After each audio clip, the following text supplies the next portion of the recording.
এই করলেই কী লাভ? আপনার হৃদয়ে আরও বেশি বেদনা জাগালেই কী লাভ? আপনার চোখের পানি এটা আমি কি অর্জন করব? বরঞ্চ এইটা ভাবি, এইটা ভাবে আপনাদের সবাইকে ভাববার জন্য বলি। দেখেন, আমরা যখন আন্দোলন করি তখন মানুষ আমাদের কাছে বলেছিল এইসব আন্দোলন করে লাভ কী, এটা আওয়ামী লীগ যাবে, বিএনপি আসবে। সেই তখন থেকে দেখছি যারা একটু লেখাপড়া জানেন তারা বলেছেন 52 সাল থেকে আন্দোলন করছি, একটা দুটো বুদ্ধান্ত হয়নি। আমাদের ভাগ্যের কী করে পরিবর্তন হয়েছে? তখন আমরা বলেছিলাম আমরা শুধু সরকার বদলের আন্দোলন করছিলাম, আমরা আওয়ামী লীগ বদলে বিএনপিকে ক্ষমতায় বসাবো তার আন্দোলন করছিলাম, এক দল বদলে আরেক দল ক্ষমতায় যাবে তার আন্দোলন করছিলাম। আমরা দেশটাই বদলাতে চাই, সমাজটা বদলাতে চাই, আপনাদের ভাগ্য বদলাতে চাই। আমরা অনন্তরিক ছিলাম না, আমরা ধাপ্পাবাদ ছিলাম না, মিথ্যা কথা বলে ভুলিয়ে বালিয়ে তাদের মধ্যে আন্দোলনে আনবার জন্য চেষ্টা করছিলাম না। আমরা যতগুলো দল আন্দোলন করছিলাম সবাই মিলে বসেছিলাম কি করলে দেশটা বদলাতে পারে, কি কর্মসূচি নিলে সেটা বসে আন্দোলন করবার সাথে সাথে রক্তদান, মিটিং, বিক্ষোভ, বিদ্রোহের সাথে সাথে কীরকম করলে দেশ গড়ে তোলা যায় সেই কাজও করছিলাম। এবং তারই ভিত্তিতে আমরা সংস্কারের কর্মসূচি দিয়েছিলাম 31 দফা। এই 31 দফার প্রতি এখনও আমরা অঙ্গীকারবদ্ধ। এই 31 দফার প্রতি আমি জানি বিএনপির নেতা যারা তারেক রহমান প্রায় প্রতিনিয়তই বলছেন আমরা যদি ক্ষমতায় যেতে পারি তাহলে আমরা এই 31 দফার বাস্তবায়ন করতে চাই। এখন আমি যদি আপনাদের জিজ্ঞেস করি এই যে জয়নুল আবেদিনের উপরে এত বড় অত্যাচার করা হয়েছে তার বদলা নিতে চান? চাইবেন তো? কীভাবে বদলা নেবেন? ওই হারুনদের ফিরে পাবেন? ওদের ধরতে পারবেন? ওরা কোথায় আছে জানেন?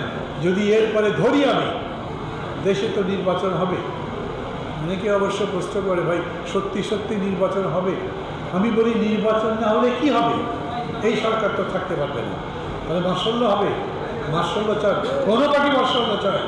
নির্বাচন হবে। নির্বাচন কি ফেব্রুয়ারিতেই হবে?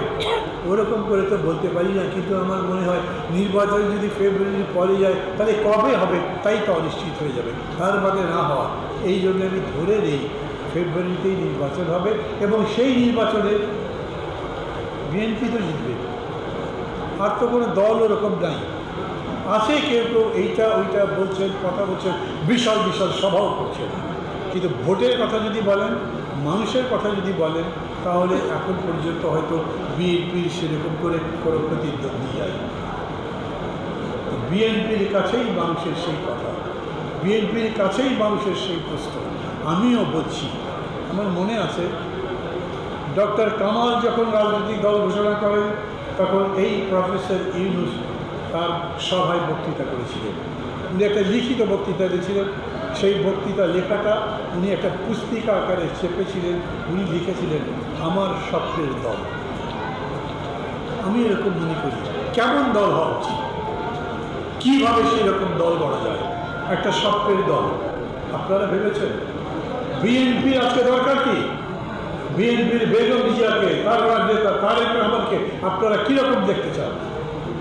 নিশ্চয়ই শেখ হাসিনার মতো নয়, নিশ্চয়ই অন্যান্য আরও নেতাদের কথা বলতে পারি, আমি কাউকে ছোট করতে চাই না বলে নাম নিচ্ছি না, তাদের মতো করতে চান না যারা বিগত দিনগুলোতে শাসন করেছে, জনগণের কোনো কল্যাণ হয়নি। নিশ্চয়ই আপনারা এরকম চান যে আপনাদের যিনি নেতা, যিনি দেশের দায়িত্ব নেবে, তিনি দেশ এমনভাবে গড়বেন যে বছরের পর বছর ধরে মানুষ তার নাম করবে, বলবে উনি এসেছিলেন বলেই দেশটা বদলে গেছে।